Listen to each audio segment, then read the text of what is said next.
ഇമാമുൻ ആദിലുൻ, നീതിമാനായ ഭരണാധികാരി അതാ ഒരു നാട്ടിലില്ലാതെ വരുമ്പോൾ, നീതിമാനായ ഭരണാധികാരികൾ ഒരു നാട്ടിലില്ലാതെ വരുമ്പോ അവിടെ അല്ലാഹുവിന്റെ അദാബ് കടന്നു വരുമെന്ന് നബി മുഹമ്മദ് മുസ്തഫ സല്ലല്ലാഹു അലൈഹി വസല്ലമ തങ്ങൾ പറയുമ്പോൾ, പടച്ചവനെ ഇന്ന് നീതിമാനായ ഭരണാധികാരി എവിടെയാ ഉള്ളത്? ഈ ലോകം മുഴുവനും ഞാനും നിങ്ങളും മരിച്ചു പറക്കൂ. ഈ ലോകം മുഴുവനും തെരഞ്ഞു നോക്കിയാൽ ഒരു നീതിമാനായ ഭരണാധികാരിയെ നമുക്ക് കാണാൻ കഴിയുമോ? നീതിമാനായ ഭരണാധികാരിയെ കുറിച്ച് പറയുമ്പോ നമുക്ക് ഓർമ്മ വരുന്നത് ആരെയെന്നറിയുമോ? മഹാനായ സയ്യിദുനാ ഉമർ ഇബ്നുൽ ഖത്താബ്, ഉമർ ഇബ്നുൽ ഖത്താബ് റളിയല്ലാഹു തആല അൻഹു, നമ്മുടെ രാജ്യത്തിന്റെ രാഷ്ട്രപിതാവ് പോലും പറഞ്ഞില്ലേ, ഞാൻ ഇഷ്ടപ്പെടുന്ന ഭരണം ഉമറിന്റെ ഭരണമാ. അതുപോലെ ഒരു ഭരണാധികാരി എടുത്തു പറയാ. എന്റെ പ്രിയമുള്ളവരെ, ലോകം മുഴുവനും സഞ്ചരിച്ചാലും നമ്മളിൽ പലർക്കും അത് കാണാൻ കഴിയില്ല. ലോകം മുഴുവനും തെരഞ്ഞു നടന്നാൽ നമ്മളിൽ പലർക്കും അങ്ങനെയുള്ള ഒരു ഭരണാധികാരി, നീതിമാനായ ഒരു ഭരണാധികാരി നമുക്ക് ലോകം മുഴുവന് തെരഞ്ഞാലും ഇന്ന് കാണാൻ വല്ലാത്ത, പടച്ചവനെ കാണാൻ കിട്ടാത്ത ഒരു കാലഘട്ടമാ. എന്തിനാ ലോകത്തിന്റെ കാര്യം പറയുന്നത്? ഞാനും നിങ്ങളും ജീവിക്കുന്ന നമ്മുടെ രാജ്യമുണ്ടല്ലോ, ഈ രാജ്യത്തിന്റെ ഭരണാധികാരിയെ കുറിച്ച് പോലും ചിന്തിച്ചു നോക്കൂ. എന്റെ പ്രിയമുള്ളവരെ, നമുക്കറിയാം, എല്ലാം നമുക്കറിയാം. ഞാൻ പറയാതെ തന്നെ നമുക്കത് മനസ്സിലാകുമല്ലോ. എന്റെ പ്രിയപ്പെട്ടവരെ, പറഞ്ഞിട്ടും വലിയ പ്രത്യേകിച്ചൊന്നുമില്ല. നമ്മുടെ രാജ്യത്തിന്റെ ഭരണാധികാരിയെ കുറിച്ച് പറഞ്ഞിട്ട് നമുക്ക് പ്രത്യേകിച്ചൊന്നും നേടാനില്ല. ഇനി ഒന്ന് മാത്രമേ ഉള്ളൂ, അല്ലാഹുവേ, മുകളിലിരിക്കുന്ന പടച്ചറപ്പിന്റെ സഹായമല്ലാതെ, ആ റബ്ബിന്റെ സഹായമല്ലാതെ ഇനി നമുക്ക് വേറെ ഒന്നുമില്ല. എന്തിനാ രാജ്യത്തിന്റെ കാര്യം പറയുന്നത്? എന്റെ പ്രിയപ്പെട്ടവരെ, മുസ്ലിമീങ്ങളുടെ കാര്യങ്ങൾ തീരുമാനിക്കുന്ന ഒരു സ്ഥലമാണ്, മുസ്ലിമീങ്ങൾ മുഴുവനും ഒരുമിച്ച് കൂടുന്ന ഒരു സ്ഥലമാണ് അല്ലാഹുവിന്റെ പള്ളികളോ. അല്ലാഹുവിന്റെ പള്ളികളോ, നമ്മുടെ നാടുകളിലെ പള്ളികളുണ്ടല്ലോ, ആ പള്ളിക്കകത്ത് പോലും ഇന്ന് നീതിമാനായ ഭരണാധികാരിയെ കാണാൻ കിട്ടാത്ത കാലവാ. നീതിമാനായ ഭരണാധികാരികളോ, ഇന്ന് പള്ളിയൊക്കെ പരിപാലനം മാറിയല്ലോ. പള്ളിയൊക്കെ, പള്ളിയുടെ പരിപാലനമൊക്കെ മാറി. ഇന്ന് പള്ളി ഭരണമായി മാറിക്കഴിഞ്ഞു. അല്ലാഹുവിന്റെ പള്ളിയുടെ അധികാരം പോലും പിടിച്ചു വാങ്ങുന്നതിന് വേണ്ടി ഏതെല്ലാം വളഞ്ഞ വഴിയിലൂടെ സഞ്ചരിക്കുന്നവരുണ്ട്. അല്ലാഹുവേ, ബൈത്തുൽ മാലിന്റെ പണമെടുത്തിട്ട് അല്ലാഹുവിന്റെ പള്ളിയുടെ ഭരണം പിടിക്കാ ഇലക്ഷൻ നടത്തുന്നവരുടെ കാലവോ. അല്ലാഹുവിന്റെ പള്ളിക്കകത്ത് കിടന്നിട്ട് അധികാരത്തിന് വേണ്ടി പരസ്പരം തമ്മിലടിക്കുന്ന കാലവോ. ആ പള്ളിയൊക്കെ ഇന്ന് രാഷ്ട്രീയ ഭരണം പോലെ, ഏതെങ്കിലും ഒരു രാഷ്ട്രീയ പാർട്ടി ഭരിക്കുന്നത് പോലെ. എന്റെ പ്രിയപ്പെട്ടവരെ, പടച്ചറപ്പിന്റെ പള്ളികൾ പോലും ഇന്ന് നീതിയില്ലാത്ത ഒരു ഭരണമാണ് നടക്കുന്നതെങ്കിലും, എന്റെ പ്രിയപ്പെട്ടവരെ, ഇത് പറയുമ്പോ നിങ്ങളിൽ പലർക്കും അങ്ങോട്ട് ഉൾക്കൊള്ളാൻ കഴിയണമെന്നില്ല. എങ്കിലും എന്റെ പ്രിയപ്പെട്ടവരെ, ചിന്തിച്ചു നോക്കിയാൽ ഈ പറയുന്നത് സത്യമാണെന്ന് നമ്മളിൽ പലർക്കും അറിയാം. എന്റെ പ്രിയപ്പെട്ട സഹോദരാ, അല്ലാഹുവിന്റെ പള്ളിക്കകത്ത് പോലും ഇന്ന് നീതിമാനായ ഭരണാധികാരികൾ, അല്ലാഹുവിന്റെ പള്ളിക്കകത്ത് ലോകത്തിന്റെ കാര്യം പോകട്ടെ, രാജ്യത്തിന്റെ കാര്യം പോകട്ടെ, നമ്മുടെ സർവ്വ കാര്യങ്ങളും നിയന്ത്രിക്കുന്ന പള്ളി, നമ്മളൊക്കെ വെള്ളിയാഴ്ച ഒരുമിച്ച് കൂടുന്ന പള്ളി, അവസാനം പോയി കിടക്കുന്ന പള്ളി, ആ പള്ളിക്കകത്ത് പോലും നേരെ ചൊവ്വ ഭരണം നടക്കുന്നില്ല. അള്ളാഹു നമുക്ക് ഈമാൻ നൽകുമാറാകട്ടെ. അള്ളാഹു ഈമാൻ നൽകുമാറാകട്ടെ. അതേപ്പോ ഒരു ആമീൻ പറയാൻ ഒരു മടി പോലെ എന്തോ സഹിക്കാൻ. ഞാൻ നിങ്ങളുടെ നാടല്ല പറഞ്ഞേ, ഞാൻ പൊതുവായിട്ടാ പറഞ്ഞേ. ഇവിടുത്തെ പള്ളി എവിടാന്ന് വെച്ചാൽ എനിക്കറിയില്ല. അതാ, ഇവിടുത്തെ പള്ളി എവിടാന്ന് വെച്ചാൽ എനിക്കറിയില്ല, പള്ളിയിലെ പ്രസിഡന്റ് ആരാന്ന് വെച്ചാൽ എനിക്കറിയില്ല. ഞാൻ അതുകൊണ്ട് ഇന്ന് നമ്മളൊന്ന് കണ്ണോടിച്ച് നോക്ക്. നമ്മുടെ നാട്ടിൽ എന്റെ പ്രിയപ്പെട്ടവരെ, അധികാരത്തിന് വേണ്ടി കിടന്ന് തമ്മിലടിക്കുക, പള്ളിക്കകത്ത് വോട്ട് പിടിക്കുക, ഓരോ വീട്ടിലും കയറിയിട്ട് ഇലക്ഷൻ. എന്തിന്? പള്ളിയുടെ പ്രസിഡന്റ് ആകാൻ, പള്ളിയുടെ സെക്രട്ടറി ആകാൻ. സഹോദര, അധികാരമെന്ന് പറയുന്ന സാധനം നീ തേടി പോകേണ്ടതല്ല, നിന്നെ തേടി വരേണ്ടതാണെന്ന് നബിയുനാ റസൂലുള്ളാഹി. അതിനാ അധികാരം എന്ന് പറയുന്നത്. അധികാരം എന്ന് പറയുന്ന സാധനം നീ അങ്ങോട്ട് വാങ്ങാൻ പോകരുത് ഒരു കാലത്തും. ഈ ഇരിക്കുന്ന ആൾക്കാരോട് എനിക്ക് പറയാനുള്ളത്, അധികാരം ഒരിക്കലും നീ ചോദിച്ചു വാങ്ങി അങ്ങോട്ട് പോകരുത്. പോയാ നിന്നെ അള്ളാഹു ഈ ദുനിയാവിൽ നിനക്ക് 3 ശിക്ഷ തരുമെന്ന് നബിയുനാ റസൂലുള്ളാഹി. അപ്പൊ പള്ളിയുടെ പ്രസിഡന്റ് ആകാൻ, സെക്രട്ടറി ആകാൻ, അതാ ചങ്ങാതി പണ്ടൊക്കെ പോയിട്ട് പറയും, വാപ്പ ഹരിയാരെ പള്ളിയുടെ അല്ലോ എനിക്ക് വയ്യ പടച്ചവനെ. നാട്ടുകാര് മുഴുവനും വീട്ടിൽ പോയി പറഞ്ഞാലും പറയും എനിക്ക് വേണ്ടാന്ന്. ഇന്ന് അങ്ങനല്ല, നേരെ തിരിച്ച. നാട്ടുകാരെ മുഴുവനും കൂട്ടിയിട്ട് പറയും, അളിയ പൊതുയോഗത്തിൽ കൈപൊക്കണം, എന്റെ പേരിതാ. എന്റെ പ്രിയപ്പെട്ടവരെ, അധികാരം നമ്മൾ തേടി പോകരുത്, അത് നമ്മളെ തേടി വരണം. നമ്മളെ തേടി വന്നാൽ നമുക്ക് ഉയർച്ചയുണ്ടാകും, നമ്മൾ തേടി പോയാൽ നാറും. അള്ളാഹു കാത്തുരക്ഷിക്കുമാറാകട്ടെ, അള്ളാഹു കാത്തുരക്ഷിക്കുമാറാകട്ടെ. അപ്പൊ പള്ളിയുടെ പരിപാലനം അതും പോകട്ടെ, ഞാൻ പറയണില്ല, അതൊക്കെ പോകട്ടെ. എന്റെ പ്രിയമുള്ള സഹോദരങ്ങളെ, അല്ലാഹുവിന്റെ പള്ളിയുടെ കാര്യം പോകട്ടെ. ഈ സദസ്സിലിരിക്കുന്ന ബാപ്പമാര്, ഇരിക്കുന്ന സഹോദരങ്ങളോട്, നിങ്ങളെല്ലാവരും ഒരു ഭരണാധികാരിയാണല്ലോ. ഈ സദസ്സിലിരിക്കുന്ന ഓരോ ബാപ്പമാരുണ്ടല്ലോ, ഓരോ ബാപ്പമാരോട് ഞാൻ ചോദിക്കുകയാ, നിങ്ങളും ഒരു ഭരണാധികാരിയാണ്. ഇവിടുത്തെ ഭരണാധികാരി എന്നറിയുമോ? ലോകത്തിന്റെ ഭരണാധികാരിയല്ലോ, രാജ്യത്തിന്റെ ഭരണാധികാരിയല്ലോ, ഒരു സംസ്ഥാനത്തിന്റെ ഭരണാധികാരിയല്ലോ, ഒരു പഞ്ചായത്തിന്റെ ഭരണാധികാരിയല്ലോ. എവിടത്തെ ഭരണാധികാരി എന്നറിയുമോ? നീ നിന്റെ വീട്ടിലെ ഭരണാധികാരിയാ. നിന്റെ പ്രിയപ്പെട്ടവരെ, ഞാനും നിങ്ങളും ഒരു വീട്ടിലെ ഭരണാധികാരിയാണ്. ആ വീടിന്റെ അകത്തിന്റെ പ്രിയമുള്ളവര്, നീതിയായ ഒരു ഭരണം നടക്കുന്നുണ്ടോ?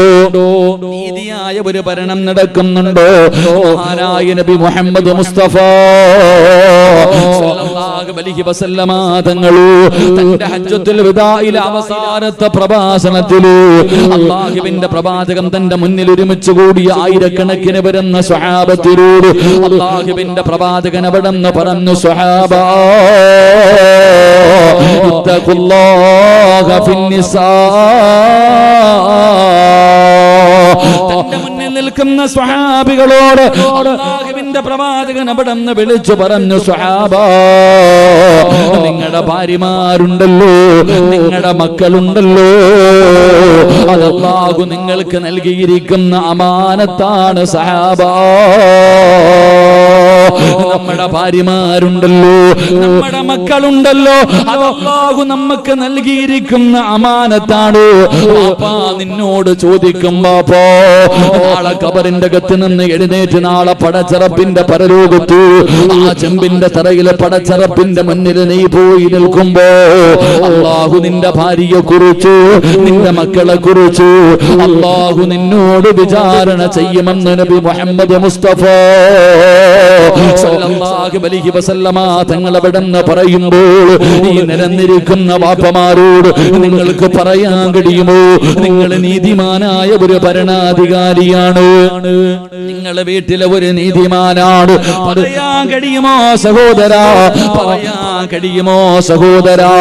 എന്റെ പ്രിയപ്പെട്ടവരെ, നമ്മളിൽ പലർക്കും അത് പറയാനുള്ള അധികാരമില്ല, അത് പറയാനുള്ള യോഗ്യതയില്ല. എന്റെ പ്രിയപ്പെട്ടവരെ, മഹാനായ നബി മുഹമ്മദ് മുസ്തഫ സ്വല്ലല്ലാഹു അലൈഹി വസല്ലമ തങ്ങൾ പറയുകയാണ്, അല്ലാഹുവിന്റെ വിശുദ്ധമായ ഖുർആനിലെ ഒരു ആയത്ത് ഓതുന്ന മനുഷ്യന് സ്വർഗ്ഗമുണ്ട്. അല്ലാഹുവിന്റെ വിശുദ്ധമായ ഖുർആനിലെ ഒരു ആയത്ത് ആരെങ്കിലും ഓതിയാൽ, ആരെങ്കിലും ഒരു ദുആ ചെയ്താൽ അല്ലാഹു അവന് സ്വർഗ്ഗത്തിൽ ഒരു കൊട്ടാരം കൊടുക്കുമെന്ന് മുത്തുനബി പറയുമ്പോ ഏത് ദുആ എന്നറിയുമോ? അല്ലാഹുമ്മ റബ്ബനാ ഹബ് ലനാ മിൻ അസ്വാജിനാ വദുർരിയാതിനാ ഖുർറത അയ്യുനിൻ വജഅൽനാ ലിൽമുത്തഖീന ഇമാമാ. ഈ ഒരൊറ്റ ഈ ദുആ ചെയ്യുന്നവന് സ്വർഗ്ഗത്തിൽ ഒരു കൊട്ടാരമുണ്ട്. എന്തേ ദുആ ചെയ്യുന്നത്? അല്ലാഹുമ്മ റബ്ബനാ ഹബ് ലനാ മിൻ അസ്വാജിനാ. അല്ലാഹുവേ, നിന്നെ ഭയന്ന് ജീവിക്കുന്ന ഒരു സാലിഹത്തായ ഒരു പെണ്ണിനെ എനിക്ക് ഭാര്യയാക്കി തരണേ അല്ലാഹ്. എന്നിട്ട് പടച്ചവനോട് ദുആ ചെയ്യുന്ന റബ്ബേ, എന്റെ കണ്ണിന് കുളിർമയുള്ളോ, എന്റെ മയ്യത്ത് കുളിപ്പിക്കാൻ അറിയുന്നോ, എന്റെ മയ്യത്ത് നമസ്കരിക്കാൻ അറിയുന്നോ, എന്റെ ഖബറിന്റെ ചാരത്ത് വന്ന് ദുആ ചെയ്യുന്നോ, എന്റെ കയ്യിൽ പിടിച്ച സ്വർഗ്ഗത്തിൽ കൊണ്ടുപോകുന്നോ സാലിഹായ സന്താനങ്ങളെ നൽകണേ അല്ലാഹ്. എന്നിട്ട് മൂന്നാമത് പറയുന്നത് എന്തെന്നറിയുമോ? ലിൽ മുത്തഖീന ഇമാമാ, എന്റെ ഭാര്യക്കും മക്കൾക്കും എന്റെ ഭാര്യക്കും മക്കൾക്കും ഇമാമത്ത് നിൽക്കാൻ അർഹതയുള്ള, അവർക്ക് ഇമാമത്ത് നിൽക്കാൻ യോഗ്യതയുള്ള ഒരു വാപ്പയാക്കി എന്നെ മാറ്റണേ അല്ലാഹ്. എന്റെ ഭാര്യക്കും മക്കൾക്കും മാതൃകയാകുന്ന ഒരു വാപ്പയാക്കണേ എന്ന് ദുആ ചെയ്യണേ എന്ന് ഖുർആൻ പറയുമ്പോ ഈ സദസ്സിലിരിക്കുന്ന ഉപ്പമാരോട് ഞാൻ ചോദിക്കുകയാ, നിങ്ങൾക്ക് അതിനുള്ള അർഹതയുണ്ടോ? അത് പറയാനുള്ള യോഗ്യത നിങ്ങൾക്കുണ്ടോ? എന്റെ പ്രിയപ്പെട്ടവരെ, മഹാനായ അബൂ വഈൽ റളിയല്ലാഹു തആല അൻഹു, അബൂ വഈൽ റളിയല്ലാഹു തആല അൻഹു സുബഹി നമസ്കാരം കഴിഞ്ഞു. അല്ലാഹുവേ പടച്ചവനെ, സ്വഹാബികളതാ സ്വഹാബികൾ ഇബ്നു മസ്ഊദ് റളിയല്ലാഹു തആല അൻഹുവിന്റെ വീട്ടിലേക്ക് കടന്നു പോവുകയാണ്. പള്ളിയിൽ നിന്ന് സുബഹി നമസ്കാരം കഴിഞ്ഞു. എല്ലാവരും കൂടെ അബൂ വഈൽ എന്ന സ്വഹാബി പറയുകയാ, ഇബ്നു മസ്ഊദ് റളിയല്ലാഹു തആല അൻഹുവിന്റെ വീട്ടിലേക്ക് കടന്നു ചെന്നു. സുബഹിയുടെ സമയം കഴിഞ്ഞു. സുബഹി നമസ്കാരം കഴിഞ്ഞ സമയമാണ്. ആ വെളുപ്പാങ്കാലത്ത് വീടിന്റെ മുന്നിൽ ചെന്നിട്ട് അവിടുന്ന് സലാം പറയുമ്പോ ഇബ്നു മസ്ഊദ് റളിയല്ലാഹു തആല അൻഹു വീടിന്റെ അകത്തിരുന്നു കൊണ്ട് വിളിച്ചു പറഞ്ഞു, സ്വഹാബാ, വീടിന്റെ അകത്ത് കയറിയിരിക്ക സഹാബാ. ഇബ്നു മസ്ഊദ് തങ്ങളെ വിളിച്ചു പറയുകയാണ്. പക്ഷേ സ്വഹാബികൾ വീടിന്റെ അകത്ത് കയറുന്നില്ല, സ്വഹാബികൾ വീടിന്റെ അകത്ത് കയറുന്നില്ല. കുറെ സമയം കഴിയുമ്പോ ഫഖറജത്തുൽ ജാരിയ, വീട്ടിലെ ഖാദിമായ പെണ്ണുണ്ടല്ലോ, ആ വീട്ടിലെ ഖാദിമായ പെണ്ണുണ്ടല്ലോ, ആ പെണ്ണ് ചോദിക്കുന്നു, നിങ്ങൾ എന്തേ കേറാത്തത്? യജമാനൻ അനുവാദം തന്നല്ലോ, നിങ്ങൾ എന്തേ വീടിന്റെ അകത്ത് കേറാത്തത്? എല്ലാവരും മിണ്ടാതെ നിൽക്കുകയാണ്. ഇബ്നു മസ്ഊദ് റളിയല്ലാഹു തആല അൻഹു നോക്കുമ്പോ സ്വഹാബികൾ വീടിന്റെ അകത്ത് കേറാതെ വെളിയിൽ നിൽക്കുകയാ. അവിടെന്ന് ചോദിച്ചു, സ്വഹാബാ, നിങ്ങൾക്ക് ഞാൻ അനുവാദം നൽകിയല്ലോ, കേറിയിരിക്കാൻ അനുവാദം നൽകിയല്ലോ, നിങ്ങൾ കേറിയിരിക്കാത്തത്? ആ സമയത്ത് അതാ സ്വഹാബികൾ പറയുകയാണ്, സുബഹി കഴിഞ്ഞ സമയമാണല്ലോ, സുബഹി കഴിഞ്ഞ സമയമാണല്ലോ, അങ്ങയുടെ പെൺമക്കളും ചെറിയ മക്കളൊക്കെ വീടിന്റെ അകത്ത് കിടന്ന് ഉറങ്ങുന്ന സമയമോ, ഞങ്ങൾ ഈ സമയത്ത് വീടിന്റെ അകത്തേക്ക് കയറി ചെന്നാൽ ഉറങ്ങുന്നതിന്റെ മക്കൾക്ക് അതൊരു പ്രയാസമാകുമെന്ന് കരുതിയിട്ടാണ് കേറാത്തതെന്ന് സ്വഹാബികൾ പറയുമ്പോ ഇബ്നു മസ്ഊദ് റളിയല്ലാഹു തആല അൻഹുവിന്റെ കണ്ണ് നിറയുകയാ. ഇബ്നു മസ്ഊദ് തങ്ങളുടെ കണ്ണ് നിറയുകയാ. എന്നിട്ട് അവിടെന്ന് ചോദിക്കുന്നു, സ്വഹാബാ, നിങ്ങൾ ഇബ്നു മസ്ഊദിനെ കുറിച്ച് എന്തേ കരുതിയത്? ഞാൻ ഉത്തരവാദിത്തമില്ലാത്ത വാപ്പയാണെന്ന് കരുതിയോ? ഞാനൊരു ഉത്തരവാദിത്തമില്ലാത്ത വാപ്പയാണെന്ന് നിങ്ങൾ കരുതിയോ? സഹാബാ, അതാ ഇബ്നു മസ്ഊദ് മരിക്കുന്ന കാലം വരെ ഞാൻ സുബഹിക്ക് എഴുന്നേറ്റിട്ടുണ്ടോ? എന്റെ ഭാര്യയും മക്കളും എഴുന്നേറ്റിട്ടുണ്ടാകും. സഹാബാ, ഞാൻ എഴുന്നേറ്റിട്ടുണ്ടെങ്കിൽ എന്റെ കുടുംബവും എഴുന്നേറ്റിട്ടുണ്ടാകും. അല്ലാതെ സുബഹി നമസ്കരിക്കാതെ എന്റെ വീടിന്റെ അകത്തെന്റെ മക്കള് കിടന്നുറങ്ങാറില്ല. ഇബ്നു മസ്ഊദ് തങ്ങളെ പറഞ്ഞെന്ന് ചരിത്രം പറയുമ്പോ ഇതുപോലെ പറയാ ധൈര്യമുള്ള ഏത് വാപ്പയാവുള്ളത്? ഇതുപോലെ പറയാ ധൈര്യമുള്ള ഏത് ഉപ്പയാവുള്ളത്? എന്റെ പ്രിയപ്പെട്ടവരെ, നമ്മുടെ വീടിന്റെ അകത്ത് നടക്കുന്ന രംഗമെന്തോ, നമ്മൾ സുബഹിക്ക് പള്ളിയിൽ വന്ന് നമസ്കരിക്കുന്നവരോട്, പക്ഷേ നിന്റെ ചാരത്ത്, നിന്റെ പുതപ്പിന്റെ കീഴ്, നിന്റെ ചാരത്ത് കിടക്കുന്ന നിന്റെ ഭാര്യ നമസ്കരിക്കാറുണ്ടോ? നിന്റെ മക്കള് നമസ്കരിക്കാറുണ്ടോ? വാപ്പാ, നിനക്കറിയുമല്ലോ 7 വയസ്സായവനോട് നിസ്കരിക്കാൻ കൽപ്പിക്കണം, 10 വയസ്സായിട്ട് നിസ്കരിക്കാത്തവനെ അടിച്ച് നിസ്കരിപ്പിക്കണമെന്നല്ലോ നിന്റെ ദീൻ നിനക്ക് പറഞ്ഞു തരുന്നത്. പക്ഷേ എന്തേ നമ്മളിൽ പലർക്കും കഴിയാത്തത്? അതുകൊണ്ട് എന്റെ പ്രിയപ്പെട്ട വാപ്പമാരോട് പറയുകയാ, നിങ്ങളെ മാതൃകയുള്ള ഒരു വാപ്പയാകോ. നിന്റെ ഭാര്യ നിന്നെയാണ് കണ്ടുപഠിക്കേണ്ടത്, നിന്റെ മക്കള് നിന്നെയാണ് കണ്ടുപഠിക്കേണ്ടത്. അതുകൊണ്ട് എന്റെ പ്രിയപ്പെട്ട വാപ്പമാർക്ക് ഒരു നല്ല വാപ്പയെ ഞാൻ പറഞ്ഞു തരാ. നിങ്ങൾക്ക് പഠിക്കാൻ ഒരു നല്ല വാപ്പയെ ഞാൻ നിങ്ങൾക്ക് പറഞ്ഞു തരാ. ഉപ്പമാരെ, മക്കളെ നിങ്ങൾ ഉപദേശിക്കണേ, നിങ്ങൾ നിങ്ങളുടെ മക്കളെ ഉപദേശിക്കണേ. ഇടയ്ക്കിടയ്ക്ക് സമയം കിട്ടുമ്പോ നിങ്ങളുടെ പൊന്നാര മക്കളെ വിളിച്ചിട്ട് ഉപദേശിക്കണേ. നിങ്ങൾക്ക് പഠിക്കാനൊരു വാപ്പയെ പറഞ്ഞു തരാ. ആരാണെന്നറിയുമോ? മഹാനായ സഅദ് ഇബ്നു അബീ വഖാസ്.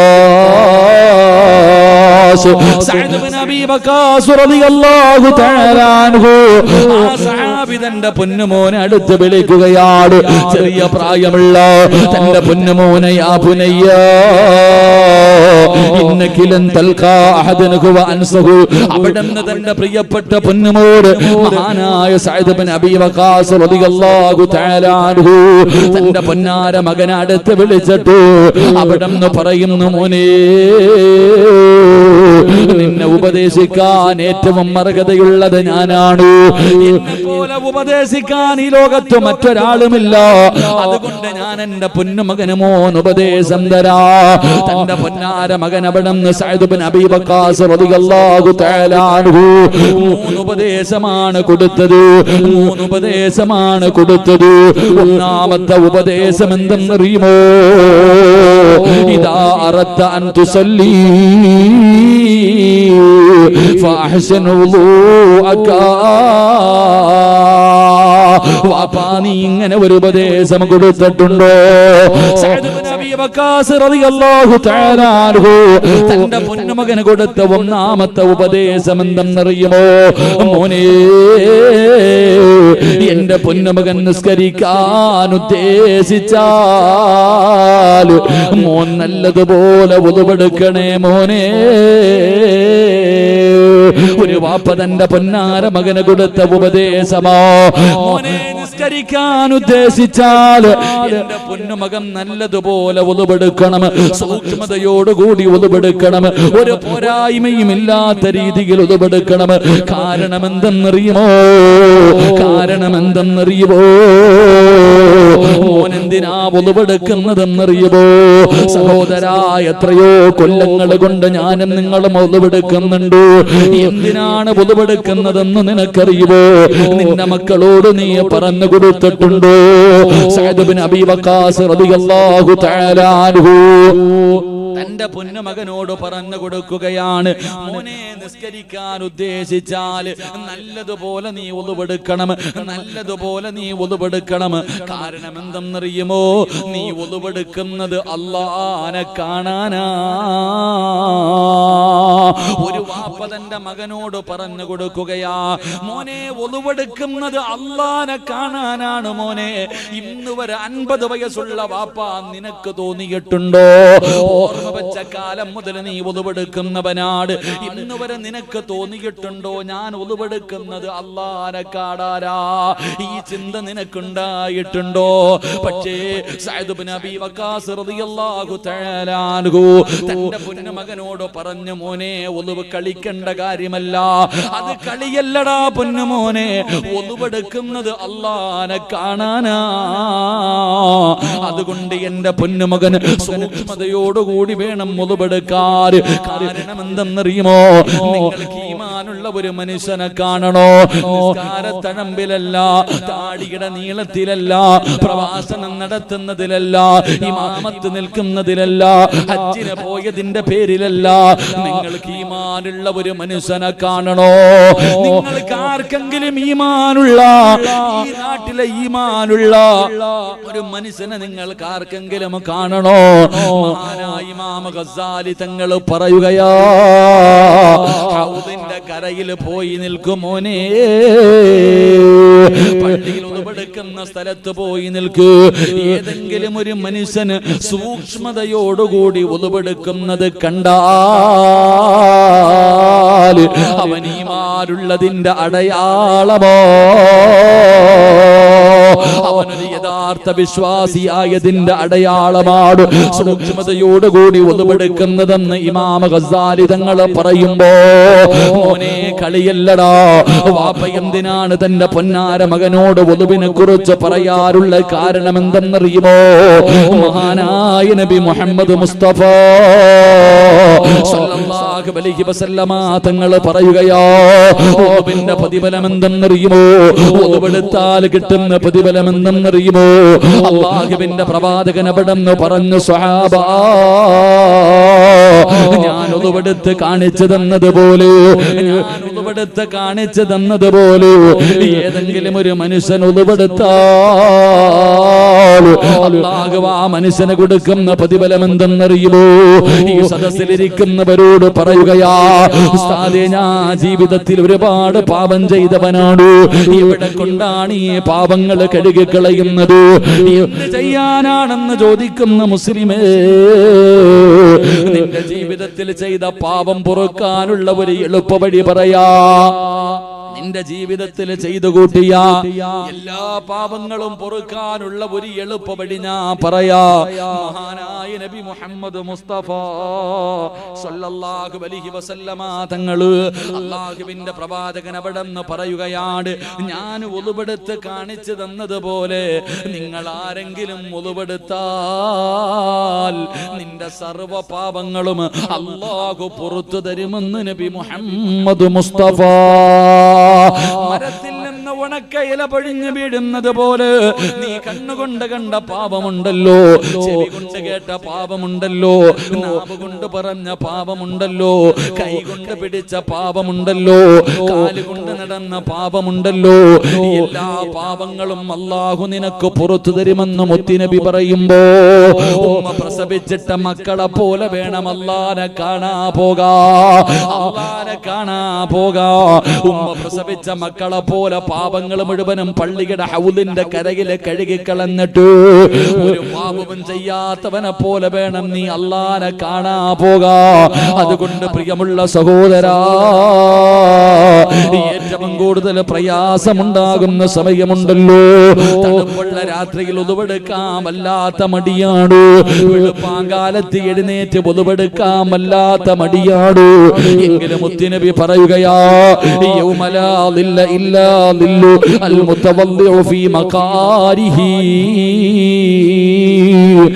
ഏറ്റവും കൂടുതൽ പ്രയാസമുള്ള സമയത്ത് ഏതെങ്കിലും ഒരു മനുഷ്യന് സൂക്ഷ്മതയോടുകൂടി ഉളുവെടുത്താൽ അവൻ നാളെ ഖബറിന്റെ അകത്ത് നിന്ന് എഴുന്നേറ്റ് പടച്ച റബ്ബിന്റെ കോടതിയിലേക്ക് കടന്നു ചെല്ലുമ്പോ അല്ലാഹുവിന്റെ അർശിന്റെ തണലല്ലാതെ മറ്റൊരു തണലില്ലാത്ത ദിവസമുണ്ടല്ലോ.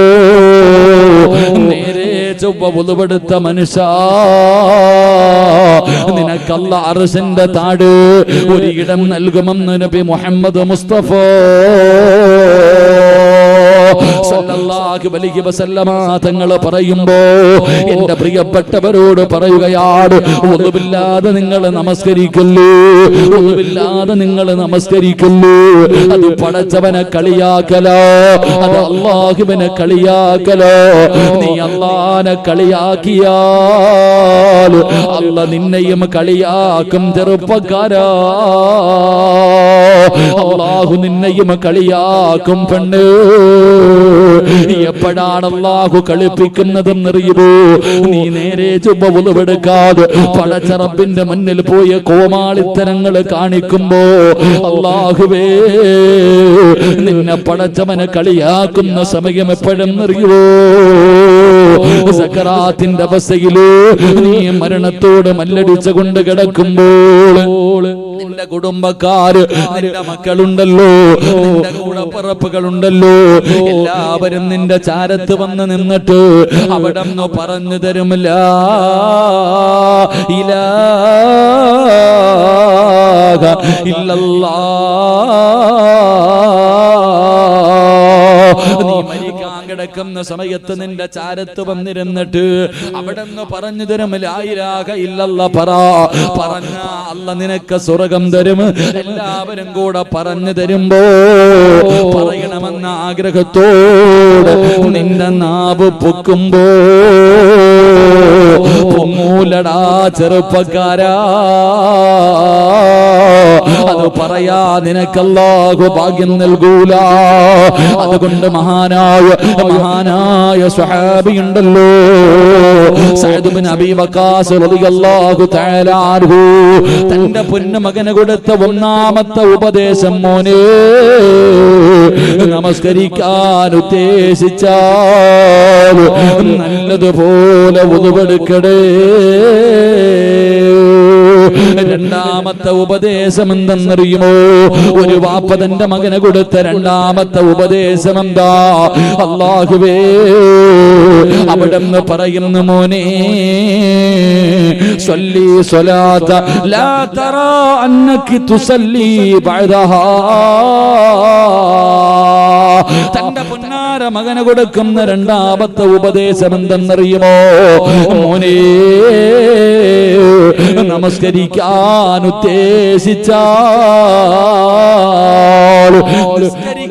ഉദ്ദേശിച്ചാൽ എങ്ങനെയാണ് നിസ്കരിക്കേണ്ടതെന്നറിയുമോ? എങ്ങനെയാണ് നിസ്കരിക്കേണ്ടതെന്നറിയുമോ? മോനെ ഇത് നിന്റെ ജീവിതത്തിലെ അവസാനത്തെ നിസ്കാരമാ.